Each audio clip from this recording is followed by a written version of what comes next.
नमो भगवते वासुदेवाय। षष्ठोऽध्याय श्रीसूतोवाच। सूत पौराणिक कहन्ति शौनक आदि मुनिछन्ति नैमिषारण्य सर्वे मिली आनन्दे वासुदेव केଳି। शुकଙ୍କ ତହୁଁ ତତ୍ତ୍ୱବାଣୀ ବିଷ୍ଣୁ ଭକ୍ତ ପରୀକ୍ଷା ଶୁଣି। ନମିଲା ଶୁକଦେବ ପାଦେ ଲୋମ ପୁଲକର ଆନନ୍ଦେ। ପରୀକ୍ଷିତ ଉବାଚ ହେ ବ୍ୟାସ ସୁତ ଜ୍ଞାନୀଧର ଜଗତେ ଆତ୍ମା ରୂପେ ତୋର। ସମ୍ବନ୍ଧ ରସି ଭାବ ବହୁ ଏଣୁ ସଂସାରେ ଭେଦ ନୋହୁ। ଏମନ୍ତ କହିଣ ଚରଣେ ପ୍ରଣାମ କଲା ତତ୍କ୍ଷଣେ। ଅଦ୍ଭୁତ କଥା ତୁମ୍ଭ ବାଣୀ ଏହି ସଂସାର ମିଥ୍ୟା ଜାଣି। ମରଣେ ଭୟ କିଛି ନାହିଁ ଅଜ୍ଞାନ ଜନ ଯେ ମରଇ। ତୁମ୍ଭର କୃପା ହେଲା ଯେଣୁ ନାହିଁ ମୋ ଜନ୍ମ ମୃତ୍ୟୁ ତେଣୁ। ତୁମ୍ଭେ ଯେ ବାସୁଦେବ ରୂପୀ ସର୍ବଜ୍ଞ ଯେଣୁ ବିଶ୍ୱବ୍ୟାପୀ। ପ୍ରାଣୀ ସଂସାର ତାପେ ଥାଇ ଆତ୍ମାରେ ବାସୁଦେବ ରହି। ଯାହାକୁ ଅନୁଗ୍ରହ କରେ ସେ ପ୍ରାଣୀ ଏ ସଂସାରୁ ତରେ। ଭାଗବତ ପୁରାଣ ଗୀତା ଉତ୍ତମ ଶ୍ଳୋକ ଯେଉଁ କଥା କହି କୃତାର୍ଥ ମୋତେ କଲ ବିଷ୍ଣୁ ମାୟାରୁ ଉଦ୍ଧରିଲ। ତୁମ୍ଭଙ୍କୁ ମୋର ନମସ୍କାର ପରମ ଦୟାଳୁ ଈଶ୍ୱର।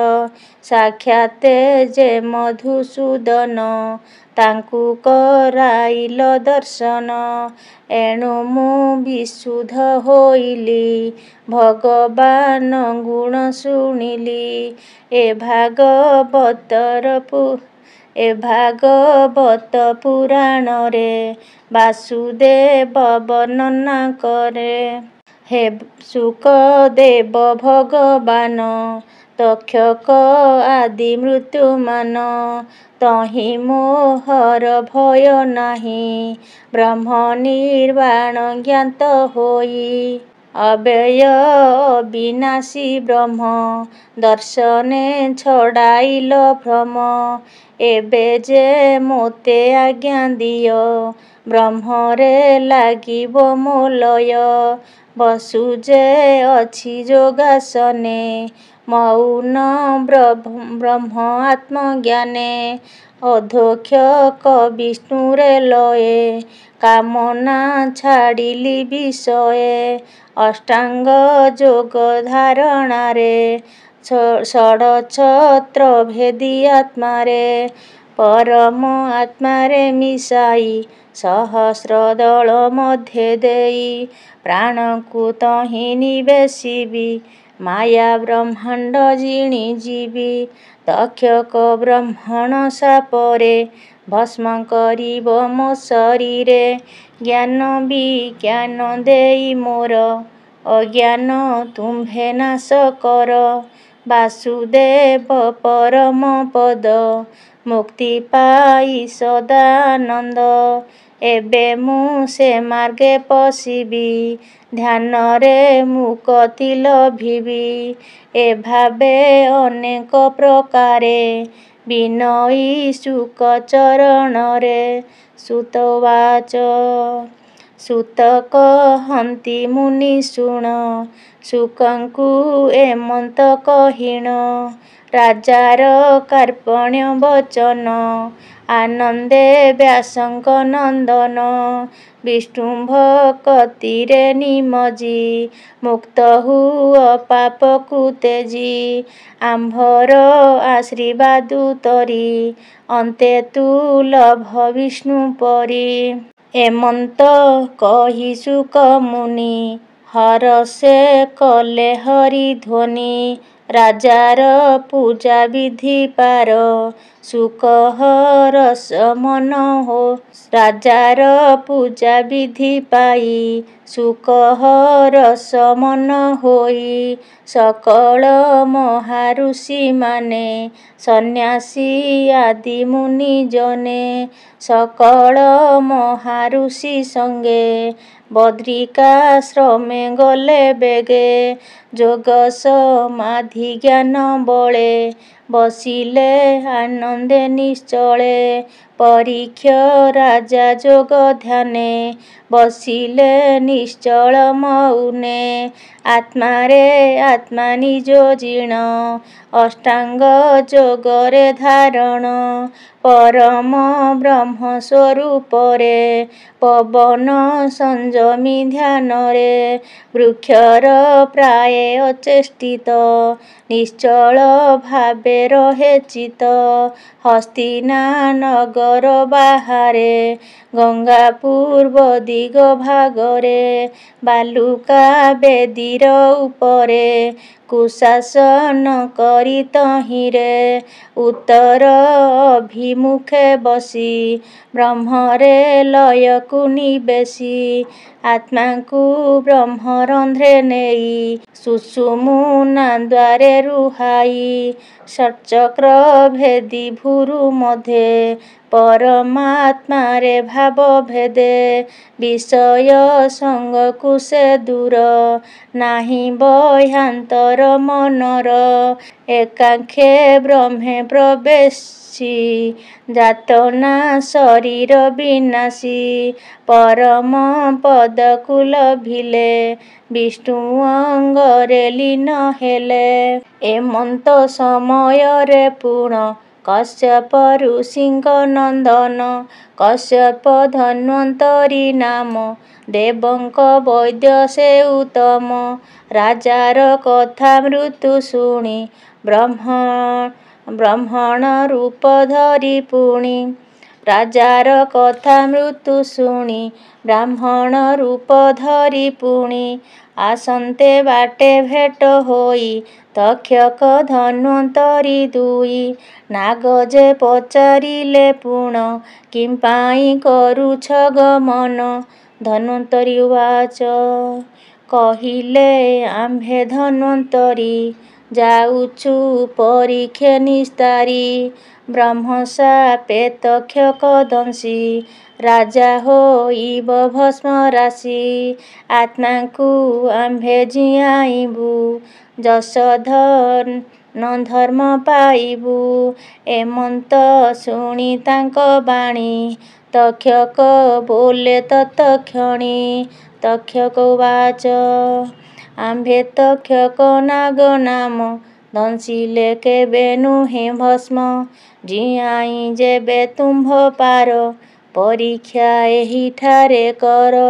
ସୁତ ଉବାଚ ଏମନ୍ତ କହି ସେ ତକ୍ଷକ ଆଗରେ ଥିଲା ଯେ ବୃକ୍ଷେକ ତହିଁ ଉପରେ ଏକ ଜନ କାଷ୍ଠ ସେ ଭାଙ୍ଗୁଥିଲା ପୁଣ ଏ ଦୁଇ ବିପ୍ରେ ନ ଦେଖିଲେ ଏହାଙ୍କୁ ଦେଖି ସେ ଲୁଚିଲେ ଏମନ୍ତେ ତକ୍ଷକ ଯେ ଯାଇ ବଟ ବୃକ୍ଷକୁ ସେ ଧଂସଇ ତକ୍ଷଣେ ଭସ୍ମ ହୋଇଗଲା ଯେଉଁ ମନୁଷ୍ୟ ତହିଁ ଥିଲା ସେ ଭସ୍ମ ଧନ୍ୱନ୍ତରୀ ପୁଣ କଲଏ ସେ ଏଇଠା ବେଣ ପାଣି ସିଞ୍ଚିଲେ ତତ୍କ୍ଷଣ ମୃତ ସଞ୍ଜୀବନୀ ମନ୍ତ୍ରେଣ ବୃକ୍ଷ ଅଙ୍କୁର ହୁଏ ପୁଣି କ୍ରମେ ସେ ଧ୍ରୁମ ଭାବ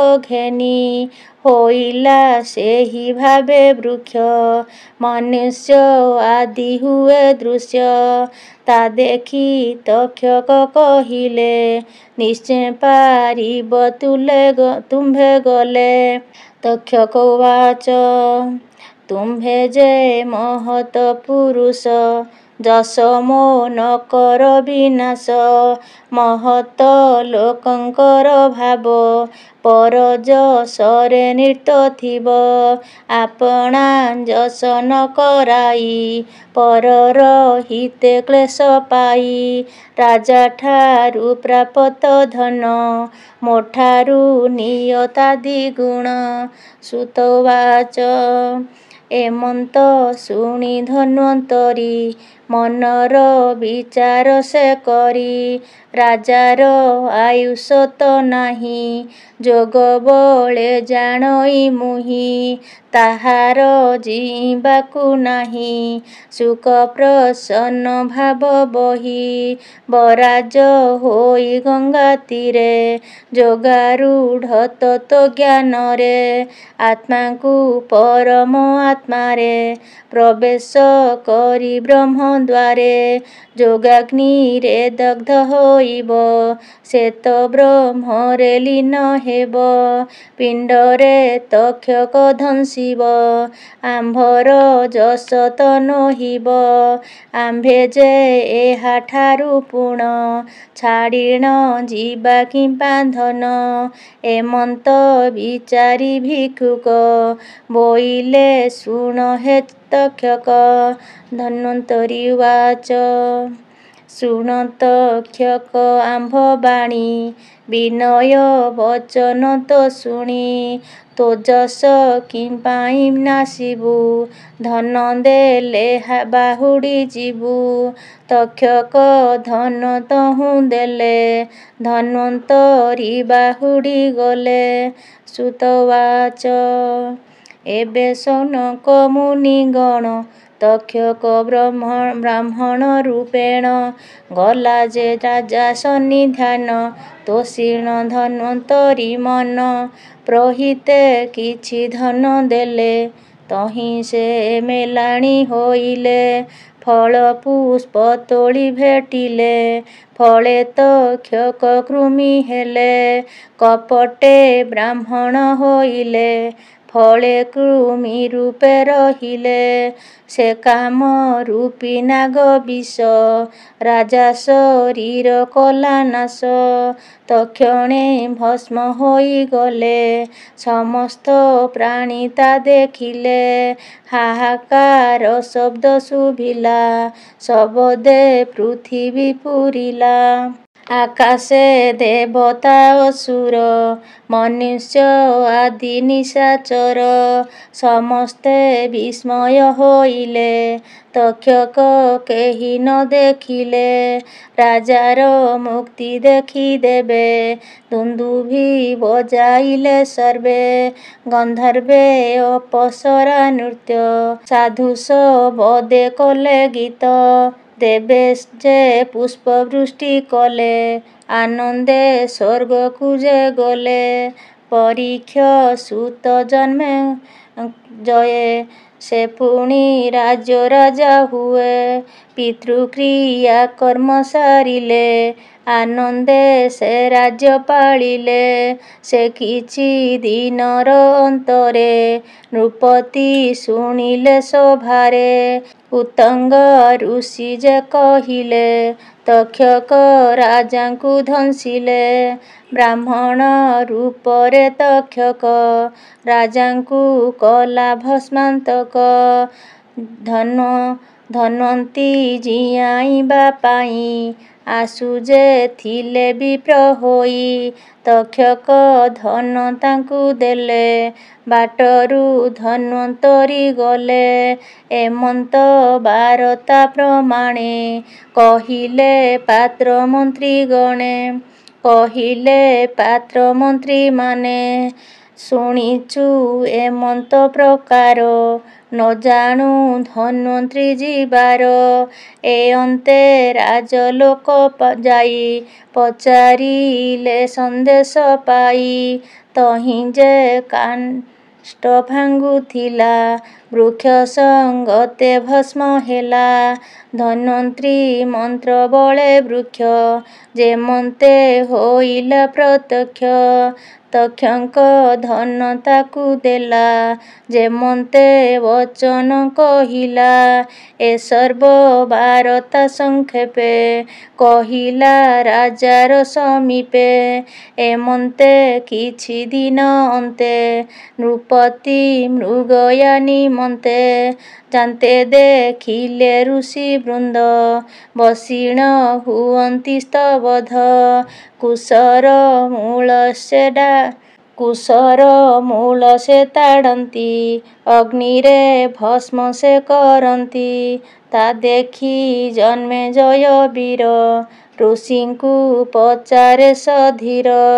ତୁମ୍ଭର ଆୟୁଷ ପ୍ରମାଣ କିମ୍ପାଇଁ ଦଗ୍ଧ ସେହି ମାନ। ତା ଶୁଣି ଋଷି ସୁତ କହି ତୁମ୍ଭର ପ୍ରାୟେ ଆମ୍ଭେ ନୋହି। ଏକୁଶ କଣ୍ଟକ ବାଜିଣ ଆମ୍ଭର ପିତା ମଲେ ପୁଣ। ଏ ଆମ୍ଭ ପିତାର ବଇରି ଏହେଣୁ ଏହାକୁ ଦଗ୍ଧ କରି। ତୁମ୍ଭେ ଯେ ସନେ ପିତୃପକ୍ଷେ ଅଭକ୍ତ ହୋଇଲେ ପ୍ରତ୍ୟକ୍ଷେ। ତକ୍ଷକ ରାଜାଙ୍କୁ ଧଂସିଲା ତୁମ୍ଭ ଶରୀର ତା ସହିଲା। ଏମନ୍ତ ଶୁଣି ଋଷି ବାଣୀ ଜନମେଜୟ ମନେ ଗୁଣି। ବିଷାଦ ମନରେ ରାଜନ ବାହୁଡ଼ି ଆସେ ତତକ୍ଷଣେ। ଏମନ୍ତେ କିଛି ଦିନ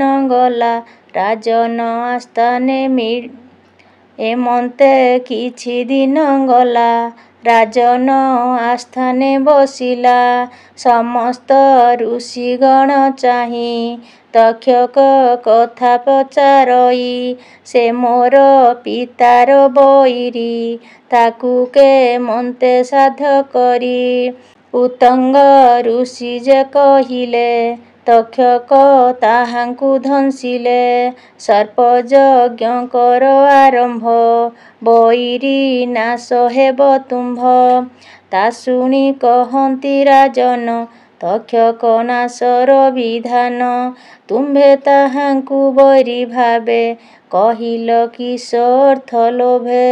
ତା ଶୁଣି ଉତ୍ତଙ୍ଗ କହନ୍ତି କୁଣ୍ଡଳୀ ହରଣର ଗତି। ଯେମନ୍ତେ ସର୍ପଯଜ୍ଞ ରୀତି ସମସ୍ତ କହିଲେ ଯେ ଯତି। ଯେମନ୍ତେ ସର୍ପଯଜ୍ଞ ରୀତି ସମସ୍ତ କହିଲେ ସେ ଯତି। ଏମନ୍ତ ଯଜ୍ଞ ଆରମ୍ଭିଲେ ଋତିଜମାନଙ୍କୁ ବରିଲେ। ବରିଣ 16 ଯେ ଋତିଜ ହୋଇ ବସିଲେ ତପୋରାଜ। ଏମନ୍ତେ ସର୍ବ କଲେ ଅନେକ ସର୍ପ ଦଗଧିଲେ। ଯଜ୍ଞକୁଣ୍ଡରେ ପଡ଼ି ନାଶ ତକ୍ଷକର ହେ ଅବଶେଷ। ସର୍ପକୁଳ ଦଗଧ ଦେଖି ନାଗଲୋକକୁ ଯେ ଉପେକ୍ଷି। ଦେବଲୋକେ ଇନ୍ଦ୍ର ଶରଣ ପଶିଲା ମହାଭୟେ ପୁଣ। ତକ୍ଷକୁ ଯଜ୍ଞକୁ ନଇଲେ ଆଶ୍ଚର୍ଯ୍ୟ ଏମନ୍ତ କହିଲେ। ତକ୍ଷକୁ ଯଜ୍ଞକୁ ନଇଲେ ଆଚାର୍ଯ୍ୟେ ଏମନ୍ତ କହିଲେ। ତା ଶୁଣି ରାଜନ କହଇ ଅଧର୍ମ ସର୍ପ ନ ଆସଇ। ଏ କୁଣ୍ଡେ ଭସ୍ମ ତ ନୋହିଲା କି ଅର୍ଥେ ଏମନ୍ତେ ହୋଇଲା। ତା ଶୁଣି ବ୍ରାହ୍ମଣେ କହନ୍ତି ନାଗଲୋକରେ ସେ ନାହାନ୍ତି। ଇନ୍ଦ୍ରର ଶରଣ ପଶିଲେ ଯୋଗ ବଳେ ଇନ୍ଦ୍ର ରଖିଲେ। ତେଣୁ ଅଗ୍ନିରେ ନ ପଡ଼ିଲେ। ଏମନ୍ତ ଶୁଣି ରାଜ ବୋଲେ। ରାଜୋବାଚ ଶୁଣ ବ୍ରାହ୍ମଣ ମନ ଦେଇ ଯେ ଅର୍ଥେ ଯଜ୍ଞ ମୁଁ କରଇ। ତକ୍ଷକ ମୋ ପିତା ବଇରି ତାହାର ଅର୍ଥେ ଯଜ୍ଞ କରି। ଇନ୍ଦ୍ର ଯେବେ ତାକୁ ରଖିଲା ମୋ ପିତା ଶତ୍ରୁ ଯେ ହୋଇଲା। ଇନ୍ଦ୍ର ତକ୍ଷକ ଆଦି ଦୁଇ ମନ୍ତ୍ର ବଳେ ଅଗ୍ନିରେ ଦେଇ। ଇନ୍ଦ୍ର ତକ୍ଷକେ ଆଦି ଦ୍ୱୟ ମନ୍ତ୍ରରେ ଆହୁତିକୁ ଦିଅ। ଏମନ୍ତ ଶୁଣି ବିପ୍ରଜନେ ମନ୍ତ୍ରଯୁକ୍ତ କରି ବିଧାନେ ଘୃତଶ୍ରୁପମାନ ଘେନିଲେ ମନ୍ତ୍ରରେ ଆହୁତି ତୋଳିଲେ ଇନ୍ଦ୍ର ତକ୍ଷକ ଆଦି ଆସି କୁଣ୍ଡରେ ହୁଅନ୍ତୁ ବିନାଶୀ ବିମାନ ସମେତ ଖସିଲେ ସତ୍ୱରେ ଭୂମି ଦୃଷ୍ଟି ଦେଲେ ନିଶ୍ଚୟ ଅଗ୍ନିରେ ପଡ଼ିବେ ଅଗ୍ନିରେ ଯେବେ ଘୃତ ଦେବେ ତା ଦେଖି ଇନ୍ଦ୍ର ସଭୟରେ ଆସ୍ତିକ ମୁନି ସୁମରିଲେ ତା ଜାଣି ଆସ୍ତିକ ଯେ ମୁନି ମିଳିଲେ ଯଜ୍ଞ ସ୍ଥାନେ ପୁଣି ଜରତ୍କାର ଋଷିଙ୍କ ସୁତ ବୃହସ୍ପତି ସମାନେ ଖ୍ୟାତ ଆସ୍ତିକ ରାଜାର ଛାମୁରେ ମିଳିତ କ୍ଷକ ଉପକାରେ ନାଗମାନଙ୍କର ଭର୍ମିଜ ସେ କହେ ଶୁଣ ମହାରାଜ ଆସ୍ତିକ ବାଚ ସର୍ପେ ଯେ ମୋର ମାତୃକୁଳ ଏହାକୁ ଦଗ୍ଧ ତୁ ନ କର ଏମନ୍ତେ ବୃହସ୍ପତି ଥିଲେ ରାଜାଙ୍କୁ ବଚନ କହିଲେ ବୃହସ୍ପତି ବାଚ ତକ୍ଷକ ଏଥେ ନ ମରିବ ଅମୃତ ଭକିଛି ଜୀବ ତେଣୁ ଅପରାଜୟ କାୟ କୋପ ସଂହାର କର ରାୟ ତୋ ବୁଲୁ ପିତାଙ୍କୁ ମାଇଲା ଏହାକୁ ମୁଁ ମାଇଲେ ଭଲା କେହି କାହାକୁ ନ ମାରଇ କାହାରେ କେହି ନ ଜିଆଇ ଶୁଣ ରାଜନ ମନ ଦେଇ ଜୀବ ମରଣ କର୍ମେ ହୋଇ ଯେ ଯାହା ଅର୍ଜଇ ଭୁଞ୍ଜଇ ବ୍ରହ୍ମ ଶଙ୍କରେ ଅନ୍ୟ ନହି କେକାର ଦୁଃଖ ସୁଖ ଦାତା ଯେମନ୍ତେ ଲେଖିଛି ବିଧାତା ସର୍ପାଗ୍ନି ଚୌର ଜଳ କ୍ଷୁଧା ବ୍ୟାଧି ତୃଷ୍ଣାଦି ଯେତେ ବାଧା ପ୍ରାଣୀଏ ମାନ ଭୋଗ କର ଆପଣା ଅର୍ଜିତ କର୍ମରେ ଜନ୍ମ ମରଣ ଏହି ଭାବେ ଈଶ୍ୱର ସଂଯୋଗ ବିଯୋଗେ ତୋ ପିତା ପରୀକ୍ଷିତ ବୀର ସେ ବ୍ରହ୍ମ ଋଷିର ସାପର ଅଦୋଷ ଋଷି ଗଳେ ନେଇ ମୃତ ସର୍ପକୁ ଗୁଡ଼ିଆଇ ସେ ଦୋଷେ ଋଷି ଶାପ ଦେଲେ ତକ୍ଷକ ଭୀଷେ ଭସ୍ମ ହେଲେ ସେ ଶୁକ ଦେବଠାରୁ ପୁଣ ଶୁଣି ଭାଗବତ ପୁରାଣ ଶରୀର ଯୋଗାଗ୍ନିରେ ଦହି ପ୍ରାପ୍ତ ଲୟ ବ୍ରହ୍ମେ ମିଶାଇ ତକ୍ଷକ ଧ୍ୱଂସେ ଯେତେବେଳେ ଦେହେ ଜୀବ ନାହିଁ ସେ କାଳେ ତକ୍ଷକ ଯେ ଦୋଷ ନାହିଁ ସର୍ପ ହତ୍ୟା କରୁ କିମ୍ପାଇଁ ସର୍ପ ଯଜ୍ଞ ନିର୍ବର୍ତ୍ତ କର ନିର୍ଦୋଷୀ ସର୍ପେ କିମ୍ପା ମାର ଶ୍ରୁତବାଚ ଏମନ୍ତେ ବୃହସ୍ପତି ବାଣୀ ସନ୍ତୋଷ ନରନାଥ ଶୁଣି ସର୍ପଯଜ୍ଞ ନିର୍ବର୍ତ୍ତ କଲେ ଗୁରୁଙ୍କୁ ପୂଜାରେ ତୋଷିଲେ ଆସ୍ତିକ ଋଷିଙ୍କୁ ସେ ଆଣି ନାଗକୁ ସମର୍ପିଲେ ପୁଣି ନାଗାଦି ଯେତେ ସର୍ପମାନେ ସାଗର ପର୍ବତ କାନନେ ତୁମ୍ଭର ଆମ୍ଭର ସମ୍ବାଦ ଶୁଣନ୍ତେ ନ ରହେ ପ୍ରମାଦ ଆସ୍ତିକ ନାମ ସୁମନ୍ତ୍ରନ୍ତେ ଯେଉଁ ସର୍ପ କରେ ବ୍ୟାଘାତେ ତାର ଉପରେ ବଜ୍ରାଘାତ ହୋଇବ ଶୁଣ ନରନାଥ ତାର ଉପରେ ବଜ୍ରାଘାତ ହୋଇବ ଶୁଣ ନରନାଥ ତାନ୍ତୋ ନାମ ଧରିବ ଯେ ନୃତ୍ୟ ମୋତେ ଯେ ସୁମରିବ ଚିତେ ତାହାଙ୍କୁ ସର୍ପ ବାଧା ନାହିଁ ଏମନ୍ତ କହି ତୋଷ ହୋଇ ବର ଆସ୍ତିକ ଋଷି ଦେଲେ ଇନ୍ଦ୍ର ଯେ ପୁରକୁ ଚଳିଲେ ସର୍ପ ବିନାଶ ଦୋଷ ଅର୍ଥେ ଶୁଣନ୍ତୁ ଶ୍ରୀମ ଭାଗବତେ ପ୍ରାଣୀଙ୍କ ଉତ୍ପତ୍ତି ପ୍ରଳୟ ଏ ମାୟା ଭିଆଣ ଆଶ୍ରୟ ଏ ବିଷ୍ଣୁ ମାୟା ସର୍ବମୟୀ ଦମ୍ଭ ମାୟା କପଟ ବହି ତ୍ରିଗୁଣେ ବାସ ଯହିଁ ନାହିଁ ମନ ବଚନେ ଭେଦ ନୋହି ଅହଙ୍କାର ବୁଦ୍ଧି ବିଚାରେ ଜାନା ମନୁହଇ ଗୋଚରେ ଶବ୍ଦ ସ୍ପର୍ଶ ରସ ଗନ୍ଧ ରୂପ ଯେ ପଞ୍ଚ ନାହିଁ ଭେଦ। ସେ ବିଷ୍ଣୁ ନିର୍ମଳେ ସେବିଲେ ପ୍ରାଣୀ ନିର୍ମଳ ହୁଏ ଭଲେ। ଏ ମାୟା ବନ୍ଧନୁ ତରଇ ପରମ ପଦକୁଲ ଭଇ। ପରମ ସେ ବୈକୁଣ୍ଠ ଧାମ ତାହାର ପରେ ନାହିଁ ସ୍ଥାନ। ଏ ଜନ ସଂସାରୁ ତରିବେ ଜନ୍ମ ମୃତ୍ୟୁରୁ ନିସ୍ତରିବେ। ସଂସାର ବନ୍ଧନ ଛାଡ଼ନ୍ତି ନିରତେ ବିଷ୍ଣୁଙ୍କୁ ଚିନ୍ତନ୍ତି। ଦ୍ୱାରାତ୍ମା ପଣ ଦୂର କରି ଜଗତ ମଣେ ନର ହରି। ଆତ୍ମା ସମବୁଦ୍ଧି ଭାବରେ ଏକ ଭାବରେ ନାମ ସ୍ମରେ। ସେ ବିଷ୍ଣୁ ପଦେ ଲୀନ ହୋଇ ପରମ ପଦକୁଲ ଭଇ।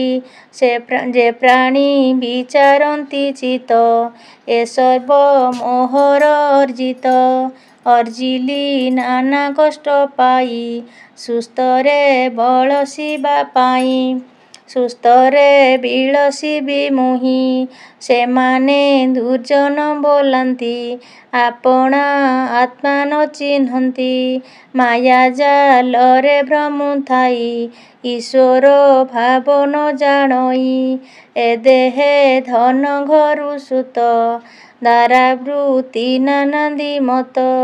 ଏଥିରେ ବିରତ ନୁହନ୍ତି ଅପବାଦରେ ଶାନ୍ତି ହୁଅନ୍ତି। ଅମାନ୍ୟ କାହିଁ ନ କରନ୍ତି ଦେହକୁ ମିଥ୍ୟା ସେ ମଣନ୍ତି। କାହାର ସଙ୍ଗତେ ବଇର ନୁହଁଇ ସାଧୁଗଣ ଧୀର। ଭଗବାନ ଯେ ବାସୁଦେବ ତାଙ୍କ ପାଦରୁ ଦେ ଧରିବ। ଅପାର ଜ୍ଞାନ ଯାହାଙ୍କର କୃଷ୍ଣ ସ୍ୱରୂପୀ ନିର୍ବିକାର। ତାହାଙ୍କୁ କରି ନମସ୍କାର ନିରତେ ରଖିବ ମନର।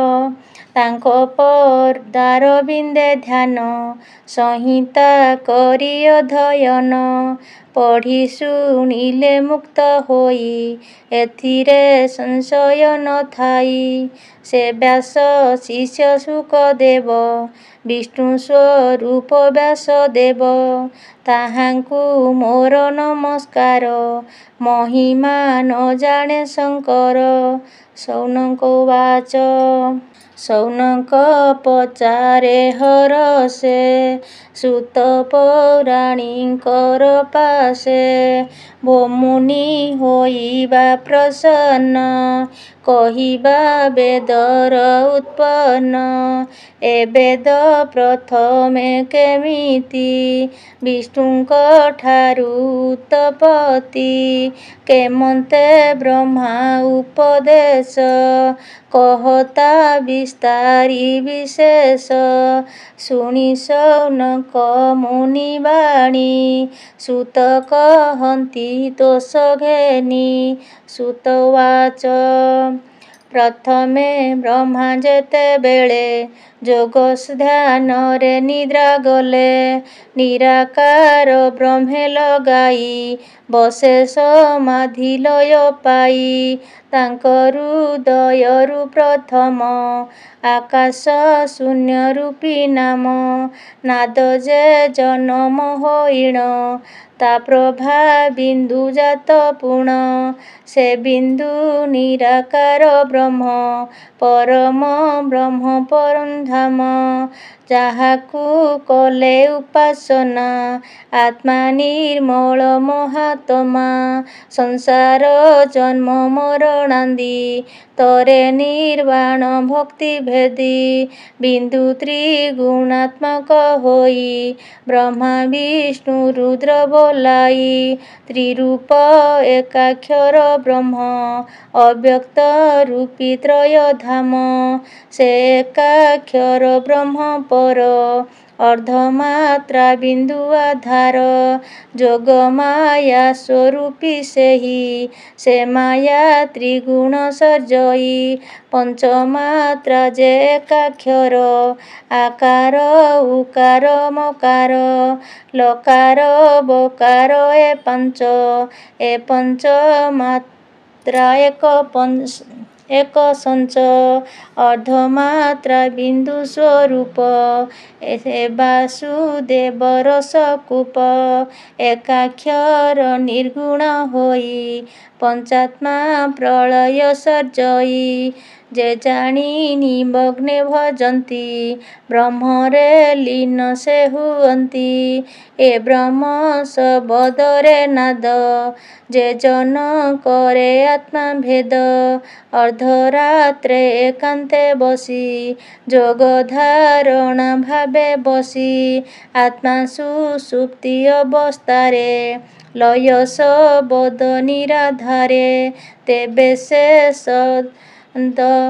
ଶବଦ ଶୁଣିଲେ ସଂସାରୁ ତରଇ ଶୂନ୍ୟ ଦୃଷ୍ଟିରେ ମନ ଦେଇ ଶରୀର ଚେଷ୍ଟା କିଛି ନାହିଁ ତେବେ ବ୍ରହ୍ମ ଦର୍ଶନ ପାଇ ଶାନ୍ତି ସମ ଦୃଷ୍ଟି ଭଜଇ ମନ ବଚନ ଅଗୋଚର ସେ ବ୍ରହ୍ମ ଥାଇ ଅତି ଦୂର ଅବ୍ୟକ୍ତ ଆକାଶ ସ୍ୱରୂପୀ ସେ ଥାଇ ସର୍ବଭୂତେ ବ୍ୟାପୀ ଆକାଶ ହୃଦୟ ମଧ୍ୟରେ ଜୀବ ପରମ ପରସ୍ପରେ ସେ ପୁଣି ଭୃଙ୍ଗୁ ମଧ୍ୟରେ ସ୍ଥାନ ଶୁଦ୍ଧ ସ୍ଫଟିକ ସ୍ୱରୂପେଣ ପରମାତ୍ମା ରୂପେ ପ୍ରକାଶ ଗଗନେ ବିଦୁଜ୍ୟୋତ୍ସ୍ନ ତ୍ରାସ ସେ ପୁଣି ଭୁରୁ ମଧ୍ୟ ଊର୍ଦ୍ଧ୍ୱେ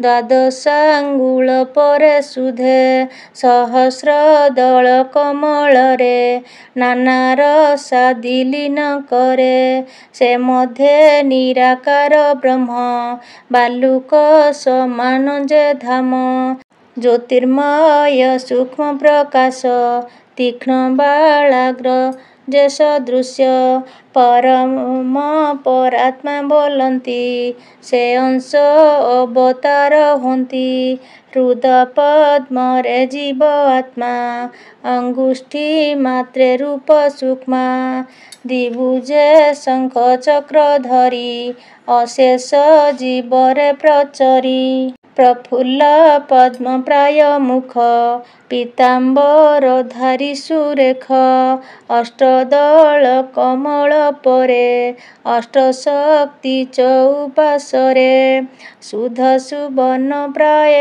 ଆଭା ରନ୍ଦ୍ରହାସ ପ୍ରାୟ ମୁଖ ଶୋଭା ଶସ୍ତ୍ର ଶିଖା ମୁକୁଟ ମଣି ରତ୍ନ ଜଡ଼ିତ ଶୋଭାଜିଣୀ ସେ ଜୀବ ଆତ୍ମା ଯେ ପୁରୁଷ ସର୍ବଜୀବେ ପୁରୀ ଆଭାସ ମାୟାରେ ରଜତମ ଗୁଣେ ଆବୋରିଛନ୍ତି ଅନୁକ୍ଷଣେ ସେ ଜୀବାତ୍ମା ଦ୍ୱିତୀୟ ରୂପ ପର ଆତ୍ମା ଜ୍ୟୋତି ସ୍ୱରୂପ ସତ୍ୱଗୁଣରେ ଯୁକ୍ତ ସେହି ଶୁଦ୍ଧ ଶୁଷ୍କ ସ୍ୱରୂପ ବହି ସେ ଭୁରୁ ମଧ୍ୟରେ ଅଛନ୍ତି ବସି କୁଣ୍ଠ ବୈକୁଣ୍ଠ ନାମ ଭାସି ଅର୍ଦ୍ଧମାତ୍ରା ତଳେ ଅଛନ୍ତି ଏଠାରେ ନିରାକାର ସ୍ଥିତି ବ୍ରହ୍ମ ପ୍ରକାଶ ହୋଇଛନ୍ତି ପଞ୍ଚସ୍ୱରୂପ ବ୍ରହ୍ମ ଜ୍ୟୋତି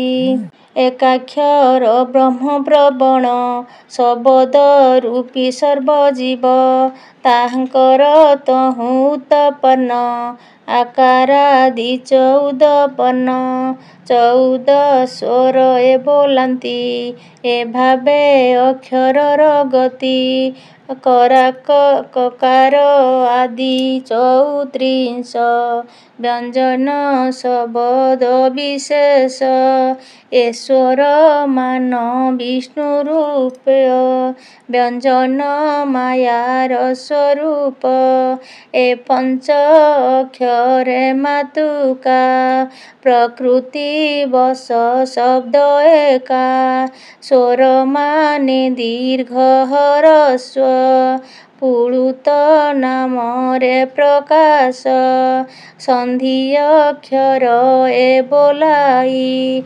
ଆକାରାଦିକ୍ଷକାରାନ୍ତହି ପଞ୍ଚାଶ ଅକ୍ଷରେ ପାଞ୍ଚ ପାଞ୍ଚ ପାଞ୍ଚ ବର୍ଣ୍ଣ ବର୍ଗ ଏ ସଞ୍ଚ ଏ ଅନ୍ତେ ଅତ୍ୟନ୍ତ ଏ ଜାଣ ଜରଳ ବଏ ଚାରି ବର୍ଣ୍ଣ ସହ ଏ ପରିପୂର୍ଣ୍ଣେ ଉଷ୍ମ ବର୍ଣ୍ଣରେ ବିଦ୍ୟମାନ ବିନ୍ଦୁ ଅନୁସ୍ୱାର ବୋଲାଇ ସେ ବିନ୍ଦୁ ଦୁଇ ଏକ ହୋଇ ଉଷ୍ଠେ ଯେ ଭାବେଣ ନିର୍ଣ୍ଣୟେ ବିନ୍ଦୁ ତାହାକୁ ସେ କହେ ଦ୍ୱିବିନ୍ଦୁ ବଜ୍ରାକୃତି କରି ଗଜକୁମ୍ଭାକୃତି ଯେ ହୋଇ ଏମନ୍ତେ ହୋଇ ଶବ୍ଦ ବ୍ରହ୍ମ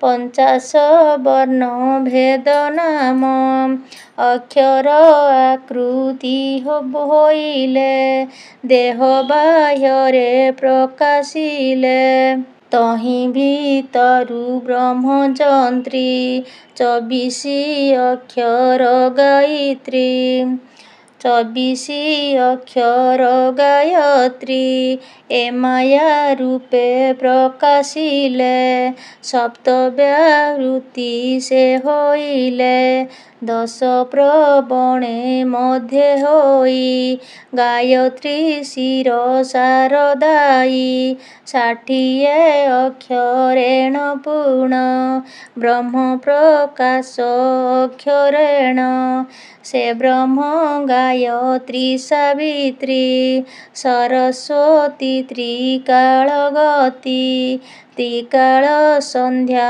ଏ ହୁଅନ୍ତି ଋକ୍ଯଜୁ ସାମ ବୁଲନ୍ତି ତ୍ରିଗୁଣ ରୂପରେ ପ୍ରକାଶ ଯଶ କର୍ମ ଗୁଣେ ବିଶେଷ ଏ ଗାୟତ୍ରୀ ବ୍ରହ୍ମ ଅଭ୍ୟାସ ଯଜ୍ଞମାନ ସିଦ୍ଧି ଉଦ୍ଦେଶ୍ୟ ଚାରି ବେଦକୁ ଜନ୍ମ କଲେ ଚାରି ବ୍ରାହ୍ମଣେ ବାଣ୍ଟି ଦେଲେ ଋଗ୍ବେଦୀ ହୁଅଇ ମର୍ତ୍ତ୍ୟ ହୋମରେ ଆହୁତିର ଅର୍ଥେ ଯଜୁର୍ବେଦୀ ମାନଙ୍କୁ ପୂର୍ଣ୍ଣ କର୍ମ ପ୍ରଚାର ଆଚାର୍ଯ୍ୟେଣ ସାମଦେବୀ ସାମ ଗାୟନେ ସଂହିତା କଲେ ବିଦ୍ୟମାନେ ଜିଆଇ ନାନା ମାୟ ଗତି ମରିଚି ଆଦି ପ୍ରଜାପତି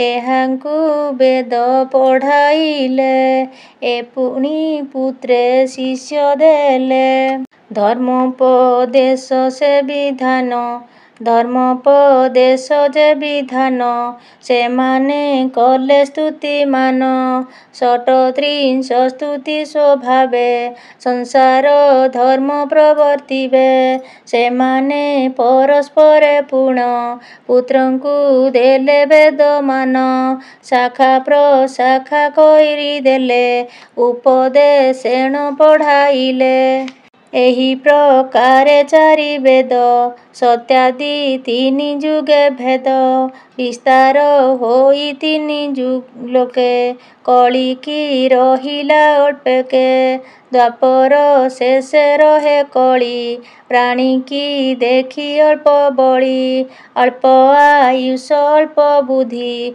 ଦେଖି ବ୍ରହ୍ମ ଋଷି ସୁବୁଦ୍ଧି ଏ ବେଦ ଶାଖା ପ୍ରଶାଖାରେ କଲେ ବାସୁଦେବ ଆଜ୍ଞାରେ ସେ ମନ୍ୱନ୍ତର ଗୋଟିକରେ ବେଦ ଏକ ସ୍ତରୀ ବିସ୍ତାରେ ଯେ ସେ ଯୁଗେ ଯେଉଁ ଋଷିଗଣ ବେଦ ବିସ୍ତାର କଲେ ପୁଣ ସେହି ବେଦ ବ୍ୟାସ ବୋଲନ୍ତି ତା ଦେହେ ବିଷ୍ଣୁ ପ୍ରବେଶନ୍ତି ଏ ବୈବସ୍ୱତ ମନ୍ୱନ୍ତରେ ସପ୍ତବିଂଶ ଗଣ୍ଡା ଯୁଗରେ ସପ୍ତବିଂଶ ବେଦ ବିସ୍ତାର ବେଦ ବିଶାଖା ସେ ପ୍ରଚାର ସପ୍ତ ଶତବିଂଶ ଋଷି ହୃଦରେ ବିଷ୍ଣୁ ପଶିବେ ବିସ୍ତାରେ ଅଷ୍ଟାବିଂଶ ଗଣ୍ଡା ଯୁଗାନ୍ତେ ଦ୍ୱାପର ଶେଷ ମଧ୍ୟ ଅନ୍ତେ ମହାମହେଶ ଲୋକପାଳ ପ୍ରାର୍ଥନା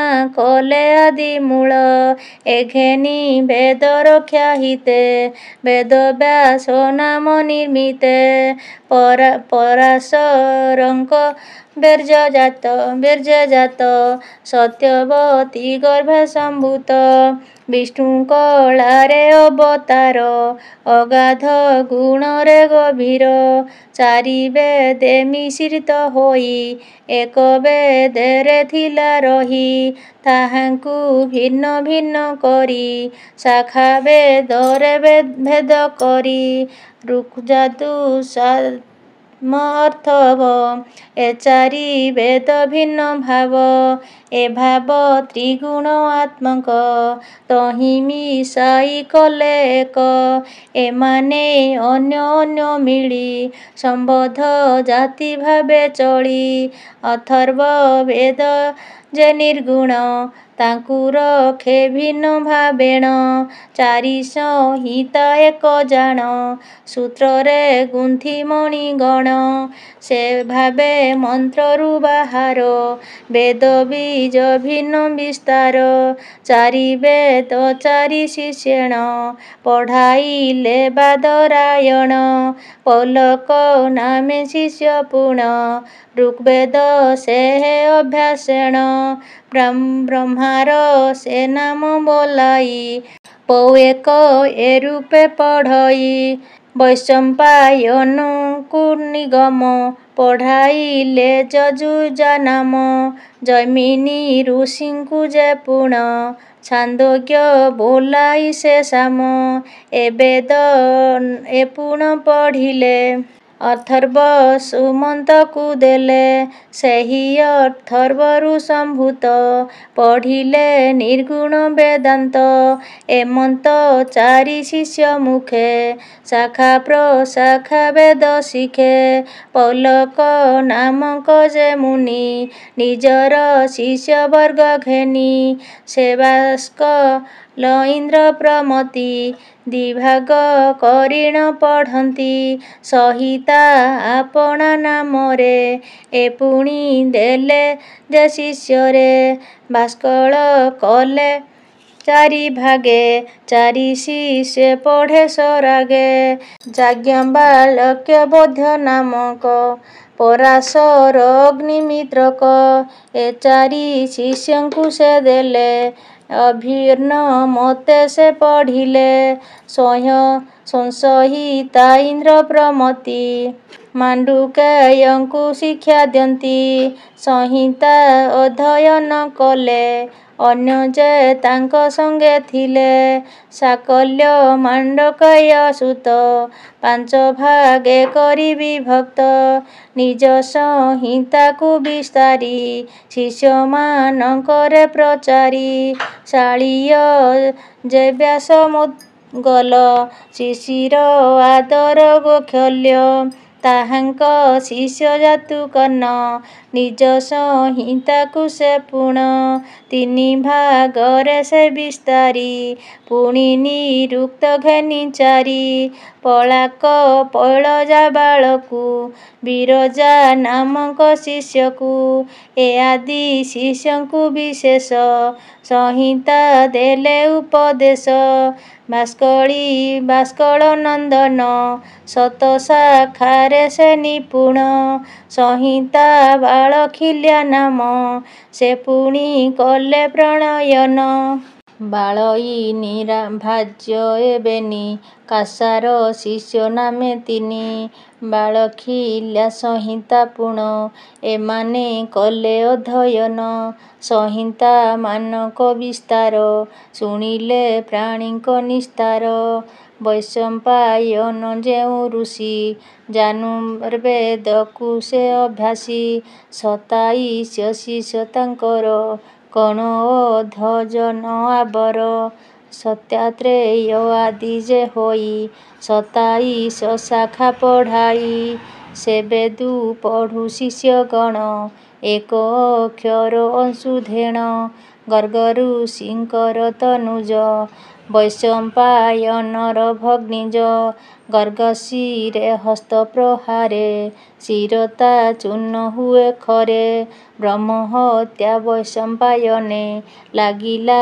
ବେଦର ବିଧାନେ ସେ ଶିଷ୍ୟମାନଙ୍କୁ କହିଲେ ବ୍ରହ୍ମହତ୍ୟା ଲାଗେ ଆମ୍ଭରେ ପ୍ରାୟଶ୍ଚିତ ବ୍ରତ ଯେ କରି ତା ଶୁଣି ଶିଷ୍ୟ ବ୍ରତାଚାରୀ ସେ ଶିଷ୍ୟମାନ ବ୍ରତ କଲେ ଚରକ ଧର୍ମ ବୋଲାଇଲେ ଚରକ ଶାଖା ତାକ ନାମ ଚରକ ଶାଖା ଦ୍ୱିଜମାନ ତା ଦେଖି ଦେବରାଜପୁତ୍ର ଯାନାମ ଯାଜ୍ଞବଲ୍କ୍ୟ ଖ୍ୟାତ ପୁରୁଙ୍କୁ ଯାଜ୍ଞବଲ୍କ୍ୟ କହେ ବ୍ରତୀ ହୋଇଣ କେହି ରହେ ପ୍ରାୟଶ୍ଚିତ କରି ନ ପାରି ଅଳ୍ପ ବୟସେ ହାଙ୍କରି ଏ ବ୍ରତ ଅତ୍ୟନ୍ତ କଠିନ 12 ବରଷେ ହୁଏ ପୂର୍ଣ୍ଣ ଆଜ୍ଞା ହୋଇଲେ ମୁଁ କରିବି ଗୁରୁ ଶୁଣି କ୍ରୋଧ ସମ୍ଭିବି ମୋ ଶିଷ୍ୟ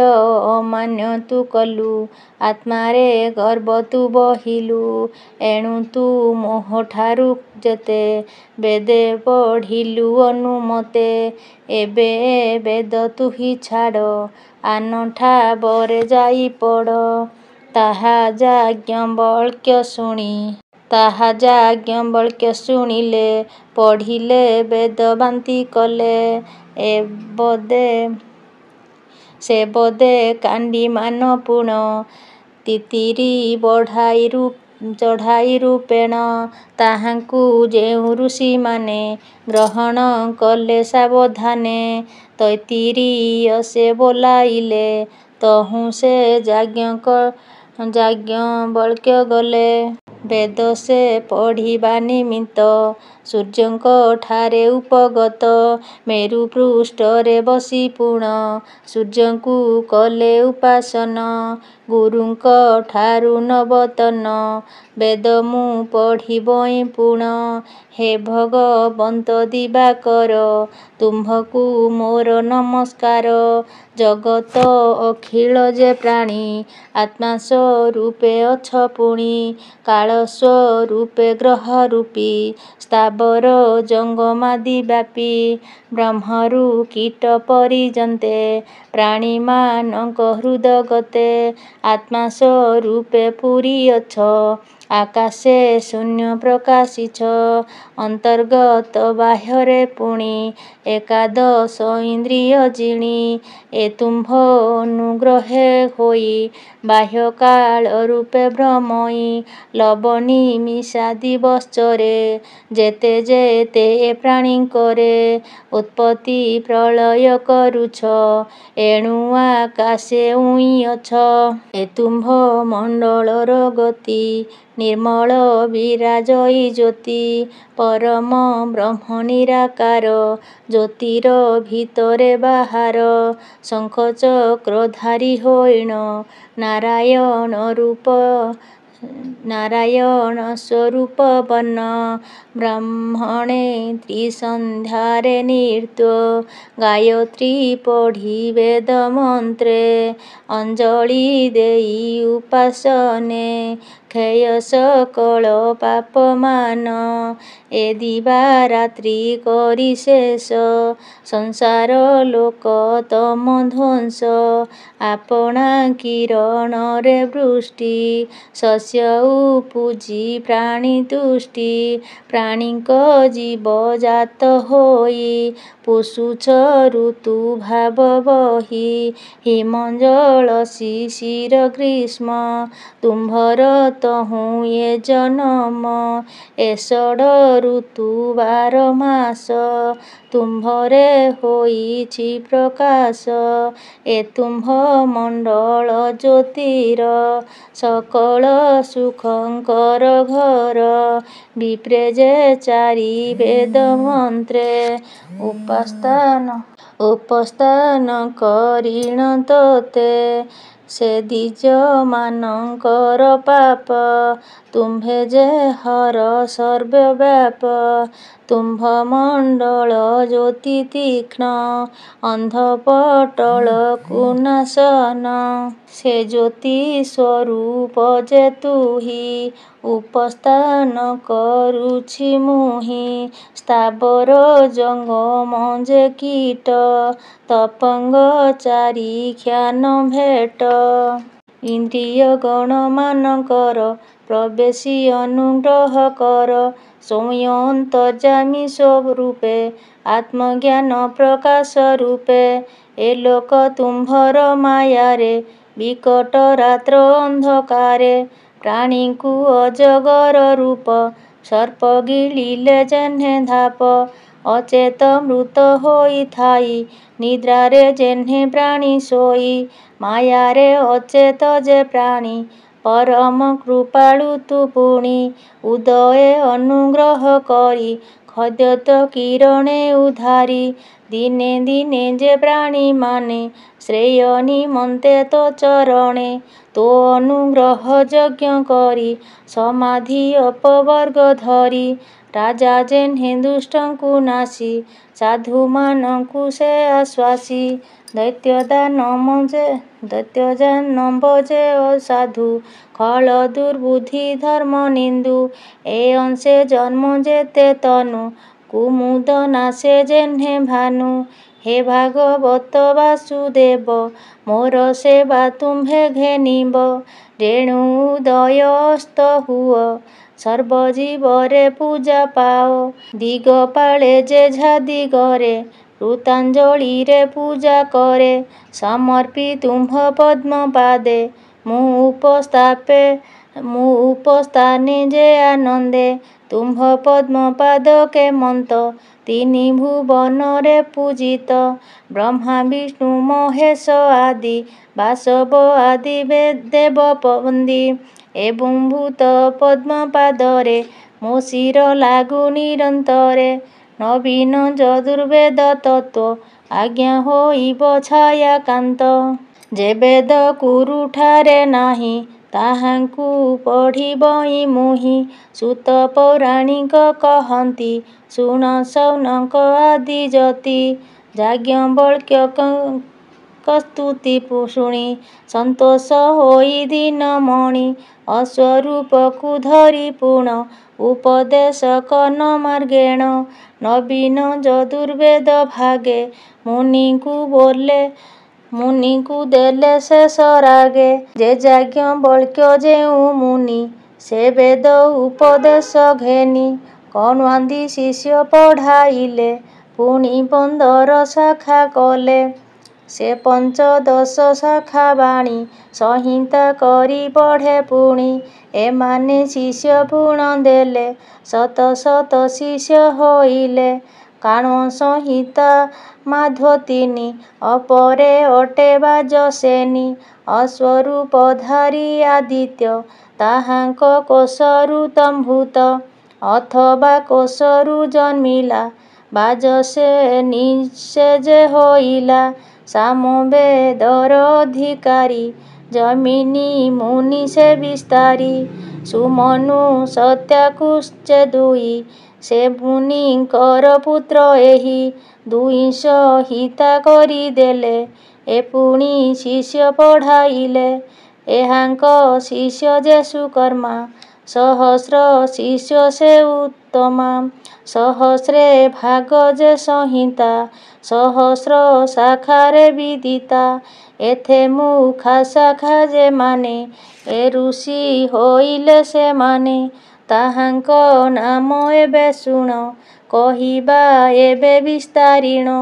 ହିରଣ୍ୟନାଭ କୌଶଳେଶ ପୋଷ୍ପଞ୍ଜି ନାମେ ଦୁଇ ଶିଷ୍ୟ। ସୁବର୍ମାଙ୍କର ଶିଷ୍ୟ ବେନି ବେଦ ଗ୍ରହଣ କଲେ ପୁଣି। ଅବ୍ୟନ୍ତ ଯେ ବ୍ରହ୍ମବିତମ ସେ ପୁଣି କଲେ ଅଧ୍ୟୟନ। ବ୍ରହ୍ମବିତମ ଯେ ଅବନ୍ତ୍ୟ ଏ ଦୁଇ ଶିଷ୍ୟଣ ଶିଷ୍ୟନ୍ତ। ବ୍ରହ୍ମବିତମ ଆଦି ହୋଇ ପାଞ୍ଚ ଶିଷ୍ୟଙ୍କ ଯେ ବୋଲାଇ। ପାଞ୍ଚ ଶିଷ୍ୟନ୍ତ ଯେ ବୋଲାଇ ଅଦିଚ୍ୟ ସାମନ୍ତା ବୋଲାନ୍ତି। କୌଶଲ୍ୟ ସ ଆଦି ଉତ୍ପତ୍ତି ଲୋକାଙ୍କ୍ଷୀ ଲଙ୍କଳି ଯେ ସ୍ଥାପି କୁସିଦ କୁଲ୍ୟା କୁକ୍ଷୀ ବ୍ୟାପୀ ଏ ଆଦି ଯେତେ ଶିଷ୍ୟମାନେ ପଶୁପଞ୍ଜୀଙ୍କର ବିଦ୍ୟମାନେ ଆପଣା ସଂହିତାକୁ ପୁଣ ଶତ ଶତ ଭାଗ କରିଣ କୃତ ହିରଣ୍ୟନାଭକୁ ଦୁଇ ଆପଣା ସଂହିତାକୁ ନେଇ 24 ସଂହିତା ସେ କଲେ ପୁଣି ତା ପ୍ରତି ଶିଷ୍ୟ ଦେଲେ ଆଉ ସଂହିତା ନାମ ପୁଣି ଆଦ୍ୟନ୍ତ ନାମରେ ବଖାଣି କହଇ ଜଗନ୍ନାଥ ଦ୍ୱିଜ ସୁଜନେ ହରିପାକ ଭଜ ତୁମ୍ଭ ଚରଣେ ଆଶ୍ରା କରି ମୁଁ ଥାଏ ସତ୍ୟ ଅନୁସରି ତୁମ୍ଭେ ଯେ ମହତ ପୁରୁଷ ମୋହର ନ ଘେନିବ ଦୋଷ ଦ୍ୱାଦଶ ସ୍କନ୍ଧେ ଭାଗବତ ପୁରାଣ ମାନଙ୍କର ଅର୍ଥ ଭୂତ ଭବିଷ୍ୟ ଆଦି ଯେତେ କହିଲେ ଦାସ ଜଗନ୍ନାଥେ କହଇ ଜଗନ୍ନାଥ ଦାସ ତ୍ରାହି କରିବେ ପଦ୍ମନେତ୍ର। ଇତି ଶ୍ରୀମଦ୍ଭାଗବତେ ମହାପୁରାଣେ ପାରମହଂସ୍ୟ ସଂହିତାୟାଂ ବୈୟାସିକ୍ୟାଂ ଦ୍ୱାଦଶ ସ୍କନ୍ଧେ ସୁତ ସୌନକାଦି ମୁନି ସମ୍ବାଦେ ପରୀକ୍ଷିତ ରାଜା ବୈକୁଣ୍ଠ ଆରୋହଣେ ଜନ୍ମେଜୟ ସର୍ପଯଜ୍ଞ କରଣେ ନାମ ଷଷ୍ଠୋଧ୍ୟାୟ। ଓಂ ନମୋ ଭଗବତେ ବାସୁଦେବାୟ।